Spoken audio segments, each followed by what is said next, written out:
রাজ্য জুড়ে চলছে নেশা বাণিজ্যের রমরমা। নেশা পণ্যগুলি এক স্থান থেকে অন্য স্থানে পৌঁছে দিতে পুরুষদের পাশাপাশি মহিলারা বিশেষ দায়িত্ব পালন করছে। বৃহস্পতিবার গোপন সংবাদের ভিত্তিতে পূর্ব থানার পুলিশ যোগেন্দ্রনগর রেল স্টেশন এলাকা থেকে 25 কেজি শুকনো গাঁজা সহ 3 বিহারি মহিলাকে আটক করতে সক্ষম হয়।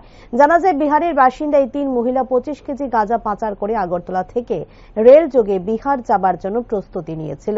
কিন্তু পুলিশের তৎপরতায় এই পাচার বাণিজ্য ভেস্তে যায়। অভিযান চলাকালে পুলিশ 25 কেজি গাঁজা উদ্ধার করে এবং পাচার কাণ্ডে যুক্ত মোনাকিয়া দেবী, রিঙ্কু দেবী এবং পিঙ্কি কুমারকে গ্রেফতার করে। এদিকে ঘটনার বিস্তারিত জানিয়ে তদন্তকারী পুলিশের এক আধিকারিক জানান, কলেজটিলা থানার ওসি বৃহস্পতিবার সকাল বেলা বের হয়ে যোগেন্দ্রনগর রেল স্টেশনে যান এবং 3 মহিলার গতিবিধি সন্দেহ হওয়াতে তাদের আটক করে তল্লাশি চালায়। তল্লাশি চালানোর সময় 3 মহিলার কাছে থাকা 3টি ব্যাগ থেকে এই গাঁজাগুলি উদ্ধার হয়।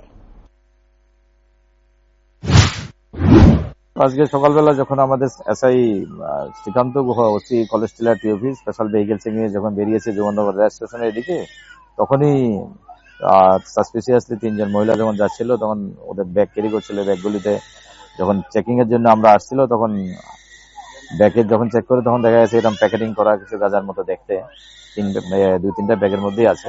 আমরা ওই রিগার্ডে আমরা অলরেডি হায়ার অথরিটিকে জানিয়েছি এবং এক্সিকিউটিভ ম্যাজিস্ট্রেটকে আমরা চিঠি দিয়েছি। উনি আসছেন এবং আমরা ধীরে ধীরে এখানে কি কোয়ান্টিটি আছে এবং আরো থাকতে পারে স্টেশন চত্বরে আরো আমরা সার্চ করছি আর কি। এই রিগার্ডে আমরা একটা এনডিপিএস কেসে মামলা নেব। মনে হচ্ছে তারা বিহার থেকে বা এদিকে থেকে তারা ইয়ে করছে আর কি, আমাদের স্টেট থেকে নিচ্ছে মনে হচ্ছে আর কি, বিহার থেকে রেলের মাধ্যমে।